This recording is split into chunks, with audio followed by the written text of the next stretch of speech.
I have been watching gardens in July for 40 years. Not other people's gardens, my own. And I can tell you something with complete confidence. The gardens that get attention in July look completely different in September from the ones that do not. Not a little different. Completely different. July ends in days. If you are watching this in July, the window is real and it is closing. Miss it, and you wait a full year. I am not going to be dramatic about that. I have just seen it happen too many times to pretend it does not matter. There are 7 things on this list. I am going to go through all 7. But number 4 is the one I want you to stay for. It is about something happening underground in your garden right now. Something that explains why July-fed plants often show deficiency symptoms even when you are applying fertilizer correctly. I could not figure this out for years. When I finally understood it, it changed how I think about everything else on this list. I am going to explain it when we get to number 4. Stay for it. Number 1, stop feeding nitrogen and switch to potassium.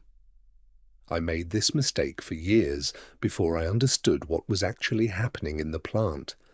My tomatoes looked healthy every July, big green leaves, strong stems, plenty of flowers.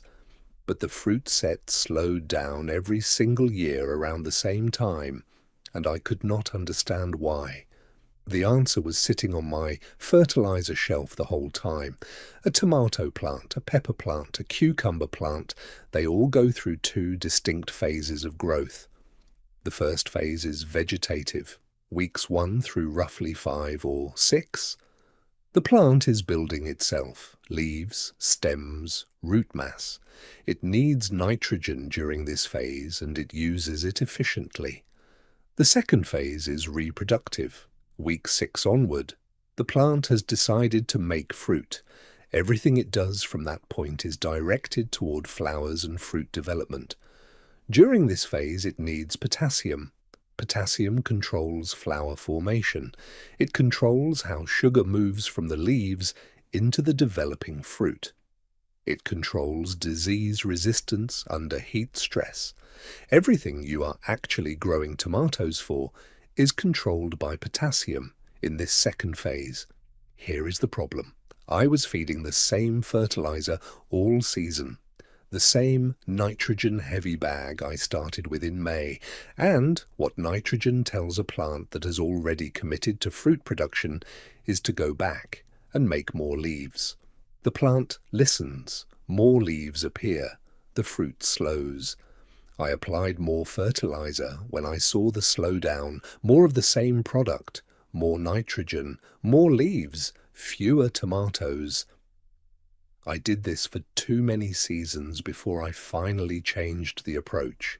20 years ago, I stopped all nitrogen feeding the moment I saw the first fruit cluster appear on my tomato plants. From that point, I switched to wood ash worked lightly into the surface soil.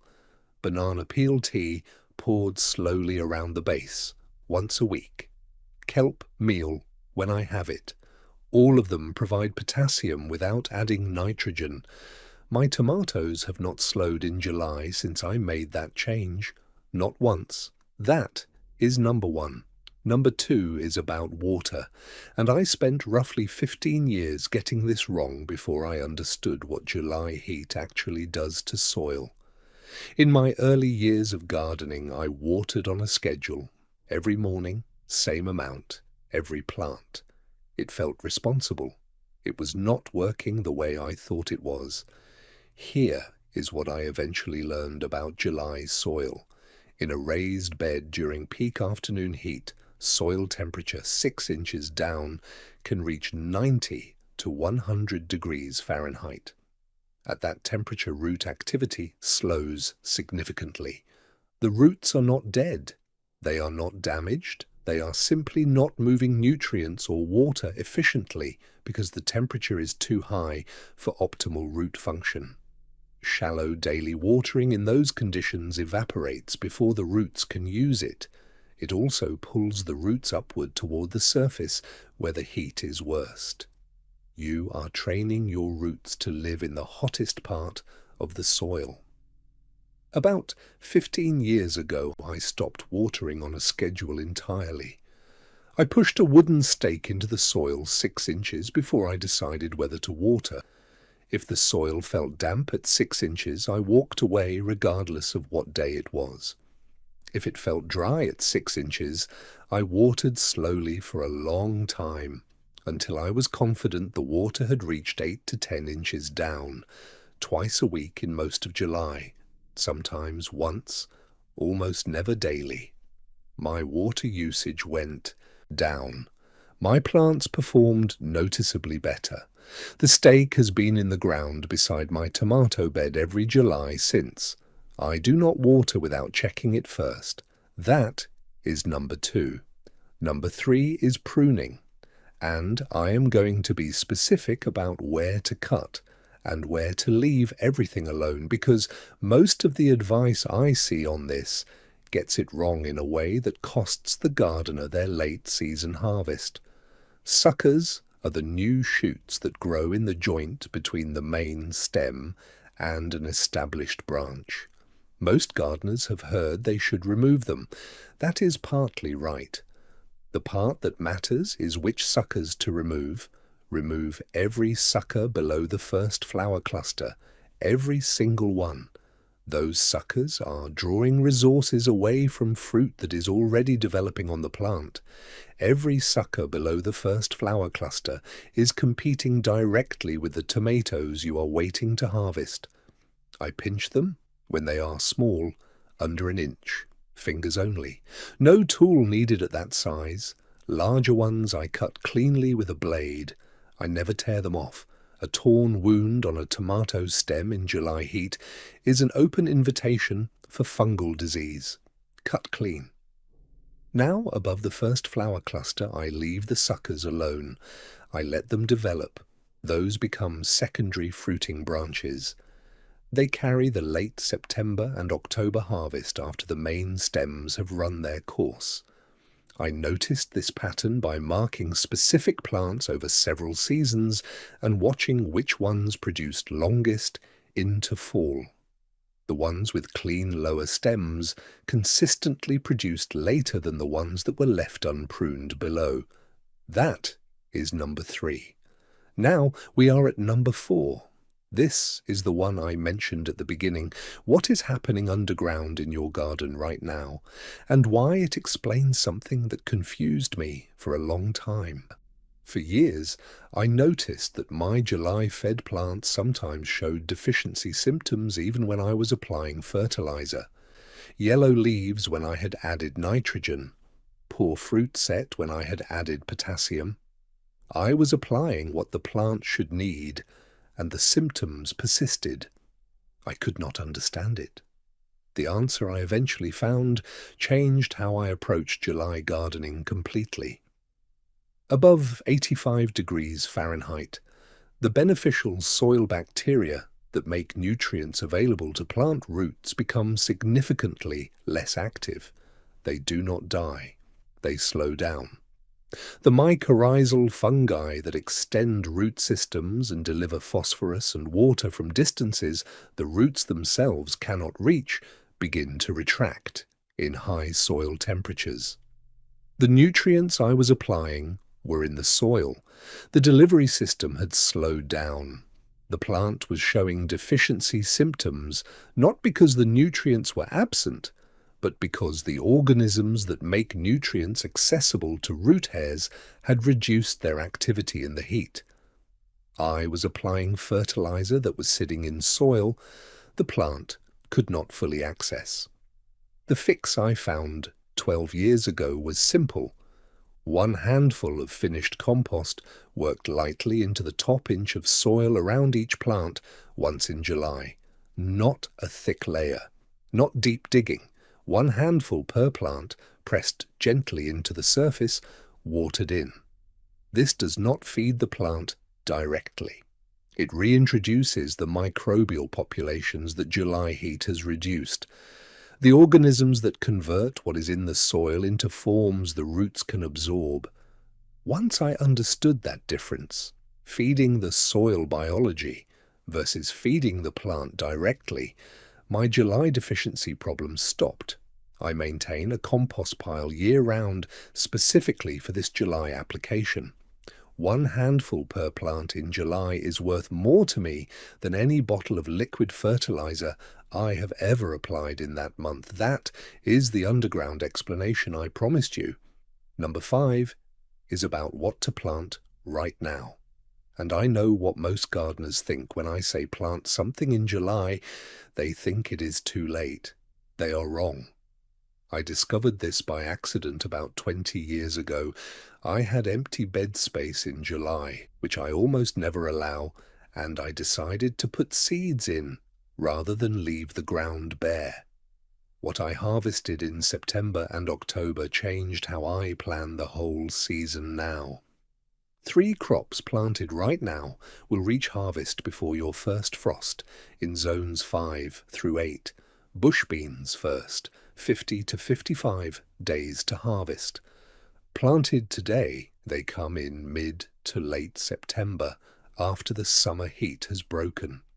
In my experience, July planted bush beans are often sweeter than spring planted ones.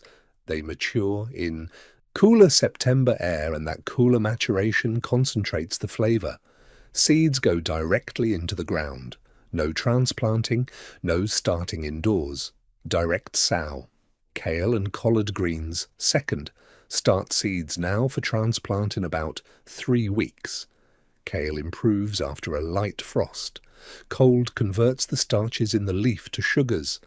A kale planting started today can be harvested from September through December in most zones.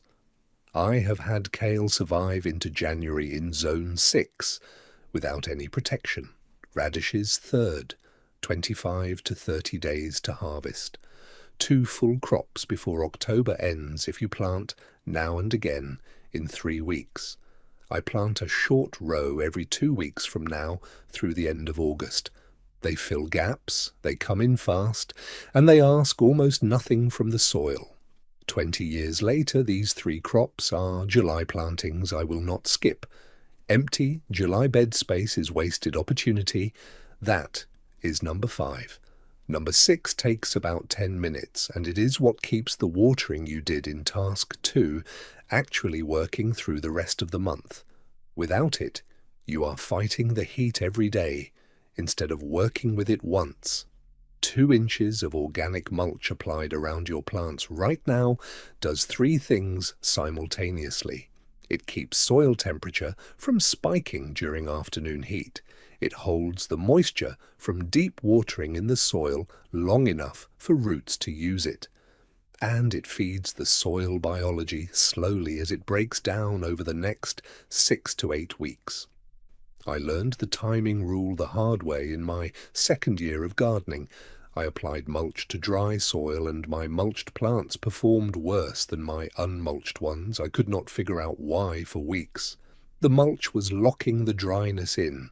Mulch applied to dry soil traps dry soil.